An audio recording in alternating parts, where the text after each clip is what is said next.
This is Wendy Montroy, and you're listening to Turtle Tea with TTPG. We're bringing you bite-sized turtle and tortoise species, care, and husbandry info. This show is brought to you by the Turtle and Tortoise Preservation Group, whose mission is to ensure the survival of the world's turtles and tortoises through captive breeding.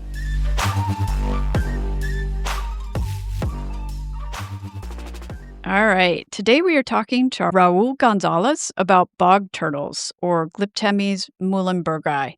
Welcome, and thank you so much for joining me today. I think I mangled it, even though I asked. No, you got it right. Thank you for having me. Can you tell me how you got started with the species?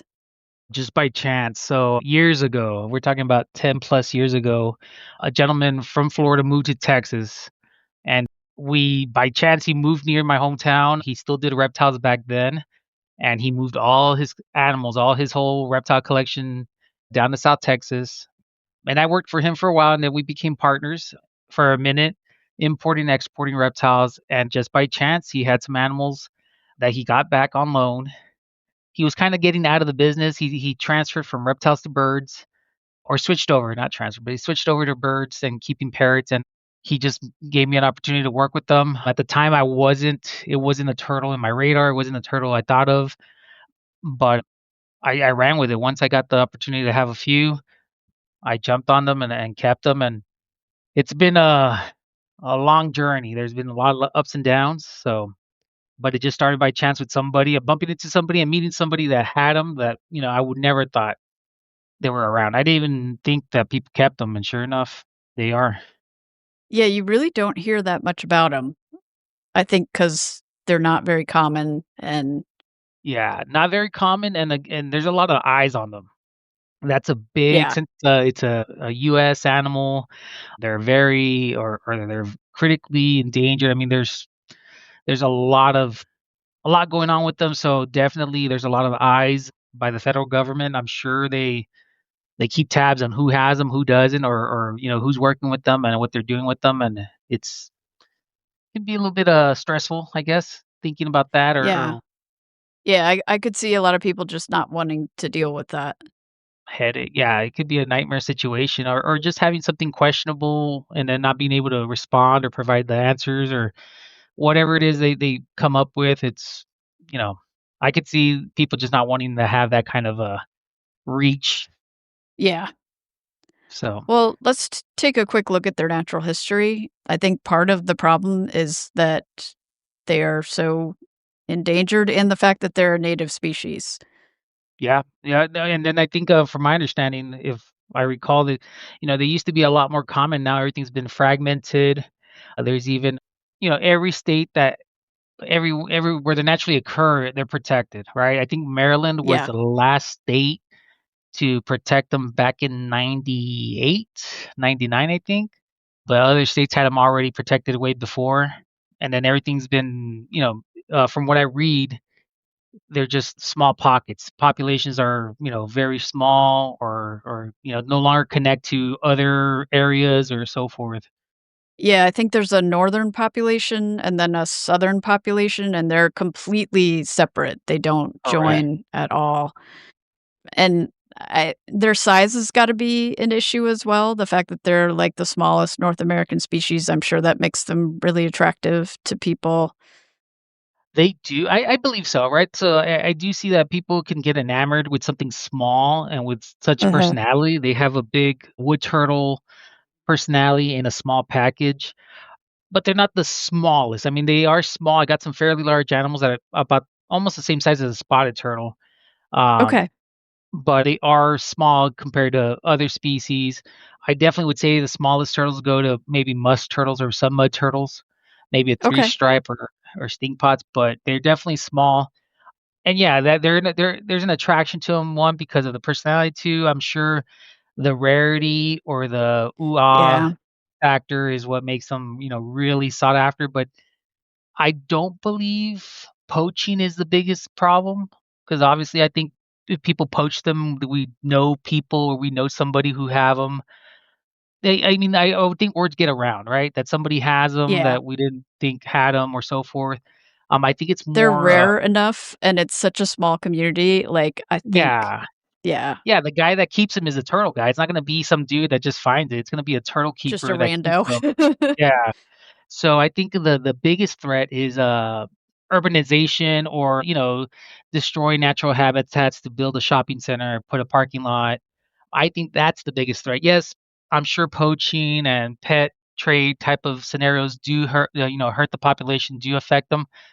But I definitely think, that taking up the land, buying up all the bogs and wetlands is definitely a lot more harmful than one or two turtles being snatched or picked up. But Yeah, there's two and road issues. mortality Yeah. and the habitat loss. I was reading that invasive plants are a big problem too because 'cause they're filling up the wetlands and kind of pushing them out.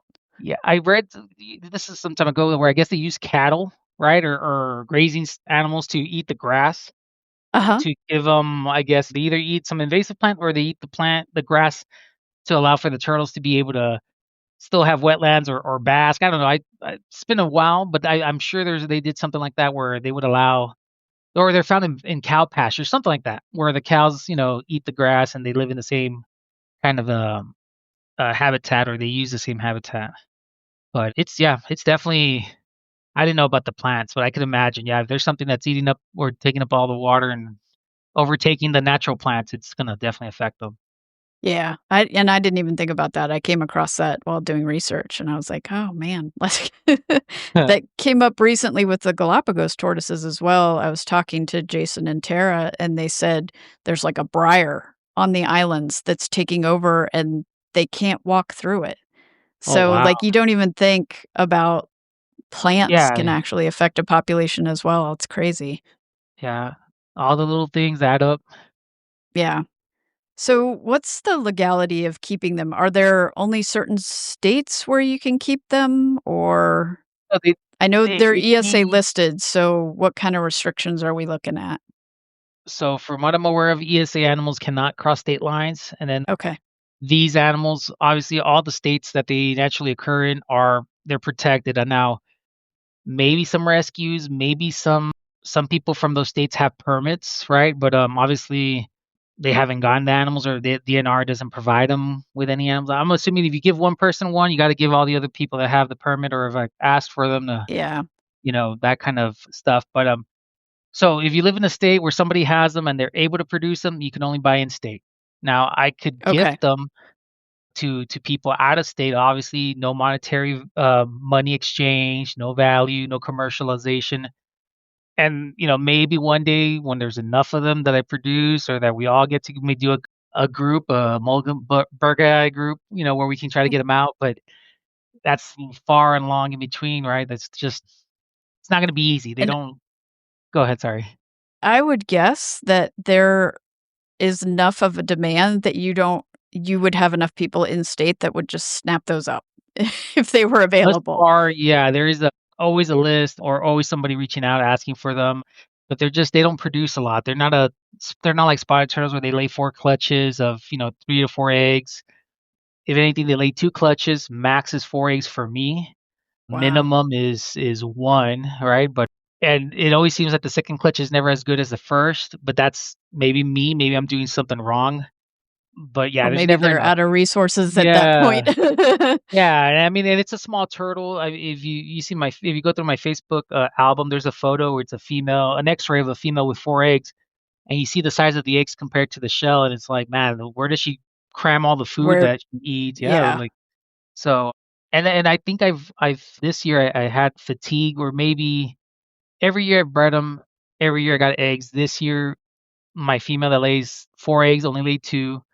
She only clutched once. She didn't double clutch. So, maybe I gotta give them a break and let them kind of, take a year off and just recoup and get her back up to size or weight or whatever it is that she needs. Just, so there could be, something related to that, but there's not enough. The demand is crazy. Every time I post something, there's like emails, right, and Oh, messages, I'm sure. Yeah. and there's only like maybe 4 people that I know that keep them. I think I'm just the more outspoken one with them. There's another person that does post about them here and there, but the other 2 people that I know that have them don't even, talk about it. They don't post anything. And I don't know if they do produce or they're just so, you know, so many they have a list that they just cannot keep up with demand and it's just, always sold Yeah. out and so forth. But in state only, and if someone gifts it to you, well then you can get it gifted, but can't cross state lines. Well, hopefully this doesn't, like, light you up with with requests. No, hopefully not. The people that want them, I always I this is my thing. If you really want something and you're really serious about it, you'd know the people to go to or look up or find to that has them or works with them versus asking online openly or real, it how can I put it to you? I don't like the I get it that there's a stigma that they're like, wow, rare and cool factor, but it at the end of the day, it's a wood turtle, a small wood turtle. I mean, you could get the Yeah. same The same turtle, just experience. yeah, with a Yeah. wood turtle or a spotted turtle, and there's always the fear of people stealing them or breaking into your house. And I haven't had a scenario yet, but it just why do you want to put yourself through that? Especially people that have like Yeah. paranoia or have other rarer things than just that turtle. Like, there's no need to go through all that. I mean, unless you're really serious and you really, really must have it or must want to work with it, then I get it. But honestly, you can get the same experience with any other turtle. Splangerize, japonica, box turtles. I mean, they all do the same. They're all personable. So Alright. Well, let's get a little bit into captive care. Do you consider them like a beginner-friendly species? Are they hard to keep? I do think they're easy to keep. But I live in Florida. The weather Right. outside is very conducive to keeping everybody outside. So I do keep them outdoors. We keep them in small waterland tubs, mostly individually. Sometimes we pair them up, especially during the fall or spring when we're trying to get some breeding going on. But they're pretty straightforward. I mean, I don't give them deep water. I see some zoos do some exhibits where it's like 8, 10 inches of water, and I'm sure they can climb into it or they can climb and get air and breathe and all that and swim up. But I don't like to risk anything with these turtles. Yeah. So they have about 3.5 to 4 inches of water at the deepest, and there's plenty of structures in there for them to climb out. I do have the water a little bit lower when they're paired because the males may or can Can drown get a them. little yeah. Yeah. I keep them in the shade. Though I don't keep them outside in the straight sun because obviously it gets extremely hot out here, and the Oh, black yeah. tubs do not help. Especially with shallow water like that, yeah. Yeah.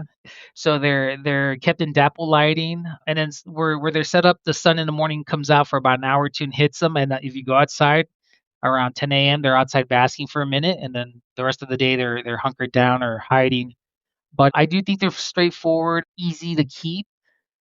I do think you might come across some fungal or not fungal skin issues if the water doesn't have tannins, right, or acidic, Okay. like leaves or so forth. Leaves and yeah. Yep, I had an issue a couple years back where I brought these animals in temporary. I had a scare. I had an animal went missing, not a turtle, a lizard, and I thought there was a theft in our yard, so we brought in all the animals. And throughout keeping them temporarily in just simple basic water, a little shoebox with water for a few days, clean water, they started getting a like a lesion or a fungal Oh, on their wow. skin. It would go away if you treated it with antifungal, or in the case that I found out, if you put them back in their tubs, whatever that was in the water, which is oak leaves, because the oak trees fall, Oh. it went away. So started to find out that if you keep them in super clean water, they tend to have some skin issues. But if you keep them in the tannin rich waters, no issues. They clear up and they're fine. Oh, that's But that may interesting. yeah, that may be my animals, or maybe because they've been in this setup long term versus maybe a captive born animal that's been raised in super clean or tap water, so forth, might not have the same issues. But that's Hmm. been my experience. So you don't even keep females together? Everyone is separate? You can. I've kept them before together just because it's kind of cool to see them interact with each other. But honestly, they see each other. One's a bully. One will be submissive. So we keep them separate. They eat well on their own. Males are really aggressive with females, and they're even more aggressive with males, right? They'll attack other males. I have kept them with spotted turtles. And there was a time where I kept a male with a bunch of spotted turtles thinking maybe he'd try to breed with the spotted turtles because there's been reports of hybrids. No, there's no interest in the spotted turtles. I do believe, and I think I read this somewhere, they can recognize each other and other species, right? Like I guess a bog turtle can recognize a bog turtle with either the coloration in their ear, the patch, or something. But when you put them with a female spotted turtle, they have no real interest. It's just another animal in their place or with them, and they don't interact with them much. Okay. But out of And what safety, do it's better to keep up individually. Sorry, No, no, go ahead. I was gonna say it's better just to keep them single, just so there's no Yeah, it problems, sounds right? like it. You might, yeah, A lot of times keeping them in groups is because it's easier for us, not necessarily because the animals would prefer it. yeah, correct, correct. So obviously you don't need UV lighting because you've got sun. If you were keeping them inside, would you recommend using UV? Oh yeah, no, for sure. I'd give Okay. them everything. I'd give them lights. I do keep them simple, the hatchlings, right? So it's like either an elevated tub, slightly inclined, with Uh-huh. an incline so that there's dry in the water side and nothing deep. I've lost hatchlings to not being able to right themselves in Yeah. a tub because of water. So I've learned from that.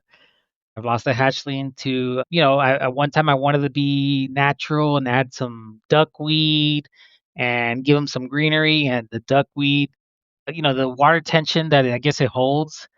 The turtle gets Yeah. underneath it when they're hatchlings. They can't break through the duckweed and they drown under the Wow. duckweed. So God, I wouldn't so even now think it's about just that. straight water. That's just plain. Yeah, super, and it looks hard. I mean, I get it. It doesn't look very nice or what's the word? Like interactive for them or in it, Yeah, but they it's don't die. So yeah, correct. So it's very sterile, very straightforward. And once they recognize you for food, and once they know you're the guy that brings the yummies, man, it's to see a turtle the size, maybe a little bit bigger than a dime, come up to you, stretched out, head, Oh. edging to see what you have. It's pretty cool. And that personality just, goes with the turtle as it gets older. So So what do you feed them? when they're hatchlings, you start with people feed them blackworms. I've tried blackworms. They're hard to come by, but I'll do pinhead crickets. You can do fruit flies. They take pellets pretty easily. Um, Okay. for whatever reason, they like Reptomin, even though I hear Reptomin's not the best or it's not a good pelleted food. They do take it. I'll chop up or mince up earthworms as much as I can, and I'll use forceps and I'll wiggle it. And sometimes, I just dig outside in the pens and I'll find small earthworms, right? Nice, tiny Okay. night crawlers, and Do chop they them up for them. And do bloodworms at all or tubifex worms or they do. Okay. But I just haven't tried, or they're not. They won't go after like the dried ones. You have to either have the Okay. frozen The or fresh. frozen, yeah. Yeah, yeah. The cubes don't call their attention much. Okay. Do you do any sort of supplementation So the or worm just varied diet? very diet. So they take fruit, Okay. eat fruit very easily. It's not Oh, a really? yeah. They'll eat strawberries, melon, watermelon, grapes. I mean, they're not picky. They'll eat everything.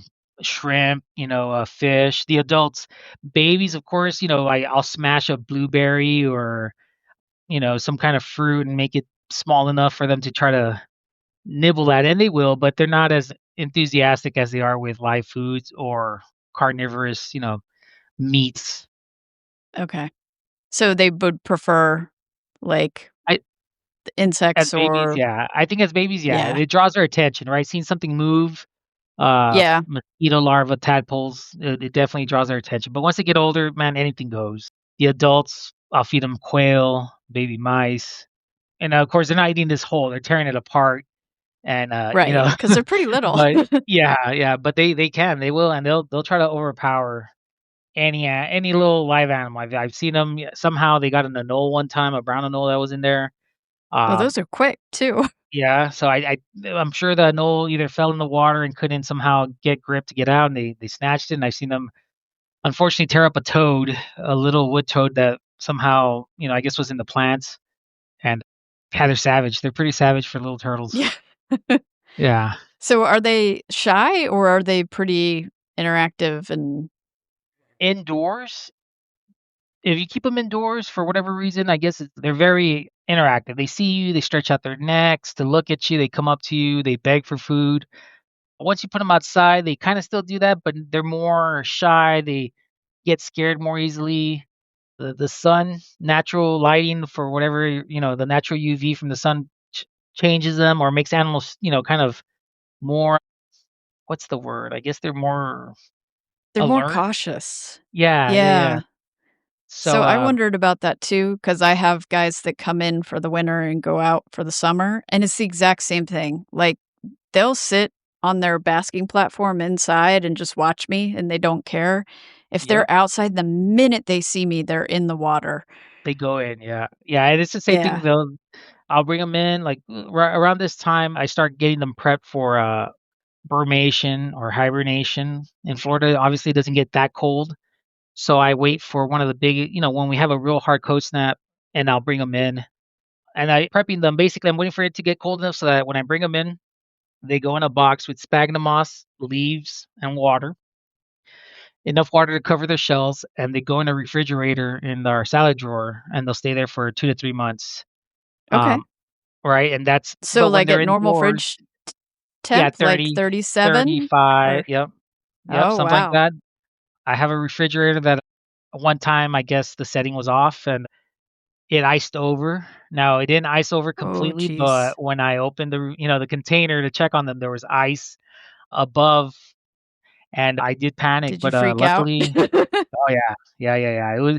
It was scary because at that time I set them up all in a group tub, just because I couldn't find a tub that I liked enough that would fit the salad drawer. Well, anyhow, luckily, the turtles were fine. They moved, they were still, Oh, somewhat I'm sure alert, that but, was a little bit of a yeah, heart yeah. attack moment. Yeah, so, of course, these are experiences I have that I don't brag about. Of course, nobody wants to talk about the scares and the faults that we have, but that was one where I did get scared. I mean, I thought I killed my animals, Yeah. and luckily, it was just iced over. The turtle perked up. I mean, once we brought them out of the refrigerator and set them outside for, their spring wake up, turtle was perfect, no problems. I think that's probably the year that I had the best Best fertility rate, production. probably. Yeah, yeah. Not that I wanna do it again, but it was kinda scary. So if you don't do that, if you don't pull them and put them in the fridge, are they probably not gonna lay eggs for you? 'Cause, it doesn't get a prolonged cold here. Correct. So I do think that they still breed. Obviously, I posted a video the other day where I was, cleaning them and moving them around and pairing them up, and obviously the males they feel the seasonal changes and are kind of in their little breeding mode before winter or in winter, I guess. But I think they could still produce. I just don't think the fertility rate or the hatch rate is as As good good. or yeah. Yeah. So I cool them just because they're obviously from up north. I mean, there's some in Georgia, which is fairly close to Florida, but I don't know. I'm sure Georgia gets way colder than we do during winter, Yeah, there's right? parts of So Georgia that still get snow, like, up by Atlanta yeah, so occasionally, so, yeah, and we don't. yeah, so I do want them to feel that, and I feel like it does help them. And I don't know. I guess it's for the males, right?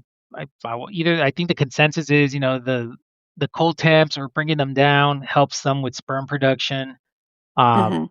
and I do believe it helps. Like I've done it every year since, put them in the refrigerator for 2 to 3 months, and it's helped. I mean, I think it's helped. This, like I said, this past year something's different. I don't know. Maybe there's a fatigue, but they'll still go down.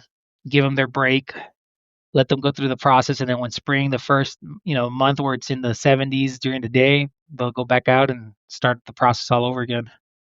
So do you do, like, a specific amount of time, or do you just kinda wait for it to get real cold, and then once it Uh, warms up I mean, because our weather here can yeah, be, like, 80s in December and I I try to shoot for the first. So I messed up this year. So I guess we had a nice cold front in November where it got Mhm. down early November into the 30s, and I should have jumped on it right there and then that weekend that it was pretty cold to transfer them indoors, but I didn't. I got sidetracked. I had some other things going on.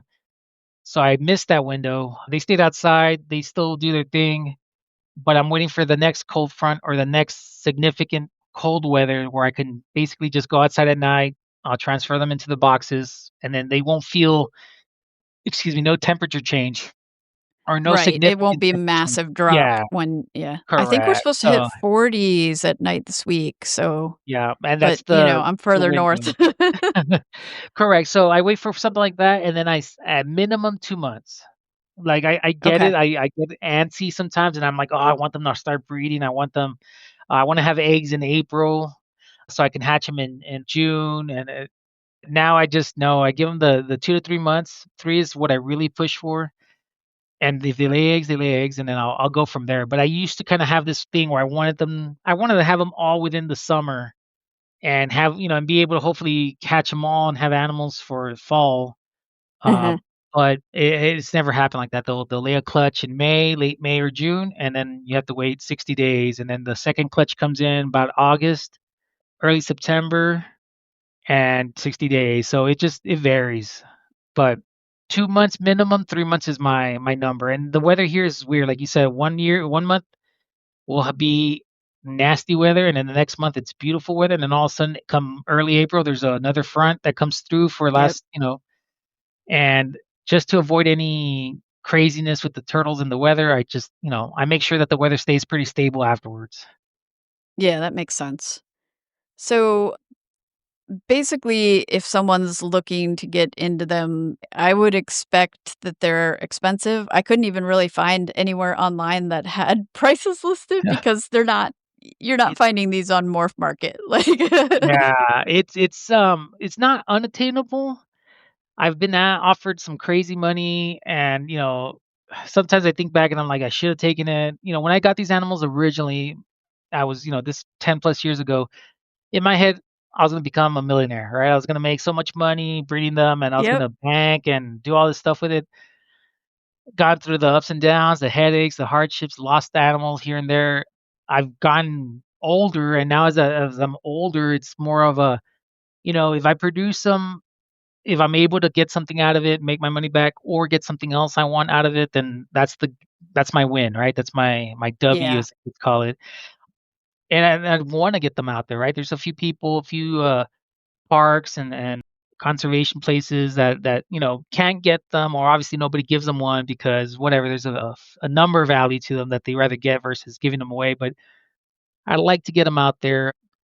Price, I've seen them, you read old posts go from, in 2010, there was one at Daytona, and I think they wanted $1,200, $1,500 Oof. in 2010. Yeah. I spoken to another gentleman S that so go breeds up them. from that, right? Yeah, yeah, so, someone was selling them supposedly at $2,500 each for a few years.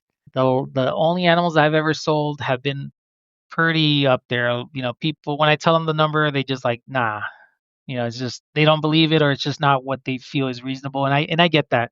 And trust me, it's not easy to sell animal, or it's not that I wanna sell them. There's just, there's a situation or something came up, or, You can't at the end keep of the all of day. them either, Yeah, like, correct, yeah. yeah. So, and like I told you, they're not easy to come by because they're not temperature sexed, right? So I can't hatch a bunch of females and sit on them and be like, "Oh, they're all females." These are DNA. They're sexed by the DNA, so you have to sit on them if you're gonna raise them up and see what you got, and then figure out what you need and what you don't need. And hence, the few people that do get one animal, it's always, most often a male, right? Because everybody's trying So to set. it's a long game because 'cause you're waiting It until is. they're yeah. Yeah, it is. But you can get them. It's just, knowing the right people, pulling the trigger when it's offered to you. Because I mean, for example, you go to a show like Daytona, almost everything that you want that's legally available is there. It's Yeah. just the price tag is that deters, people from getting it. I mean, if you really want it, you'll do it or you'll pay it. If you don't want it or it's too much, it's just one of those scenarios. So, would you not recommend them for someone who's not looking to breed them, just wants, like, a pet animal? It feels like there's so few of them that you would really want someone who's interested in the species and breeding them and Yeah. So thus far, the few people that do have them, it's been a kind of circle selling to each other or offering animals within the circle of the people that work with them. Of course, sometimes the opportunity comes and you just don't have the funds to make that, purchase. Yeah. So then the next people that come up are the people that wanted one or wanna get in, and it's not like a secret club. I mean, it seems like it. I take that back. It does seem like a secret club, but it's not that they don't want to. It's just, the first pick or the first people I go to is people that already have these animals, and we're trying to, outsource or find different bloodlines, swap out animals to have a different, sex or so whatever it is that you need. First is to take care of the people that already have them and are working with them, and then everybody else kind of comes in, afterwards, and then they get unfortunately, they get second pick, right? Like, we give the first options Yeah. to these guys, and then everybody else kinda goes for there, but it's just if you do get it, I would recommend you're gonna do something with it. You're Right. not Not just gonna just leave it keep there it to and, collect it. Yeah. yeah. And someone who's, thinks they're super cool because 'cause they're rare or they're personable, you were saying you can get a very similar experience with wood turtles? Wood turtles, the splangeri, geomida, box turtles. I mean, there's a whole assortment of turtles that do have personalities. This is not the only animal that, comes up to you and, follows you around. There's a lot of turtles that do that. Water turtles, your snake necks, they see you and what Mhm. do? They're up They at are the going aquarium. crazy. Yeah, yeah, We can yeah, hear them from the other room just yeah. splashing and yeah. Eager, They're eager, and yeah, it's Oh, it's just getting to the you point that can. even if a dog walks past their tank, they're flapping, "Feed me, Yeah, feed me." yeah, and they act like they're starving. That even though you feed them every day, they're Yes. always acting like as if you never fed them ever, and Yep. it's same things. I when the few people that have been out here, when they see them and they come up to them, they're like, "Do you not feed them?" I'm like, "Dude, they just know They that we're just gonna ate. give them food." So, yeah, they're just being hams. All right. Is there anything that we missed on captive care that you think people should know? I think they're pretty straightforward. I always tell people if you have questions, it's always better to ask. I ask stupid questions all the time. I'm not an expert. I'm always going to be a student. Someone's always going to know more than me. Like, if you come across an issue with your animal or someone has a bog turtle and they don't know, how to take care of something or what's the issue or what kind of problems they come up, it's always better to put it out there and see what we can do to help. Of course, always obtain legal animals.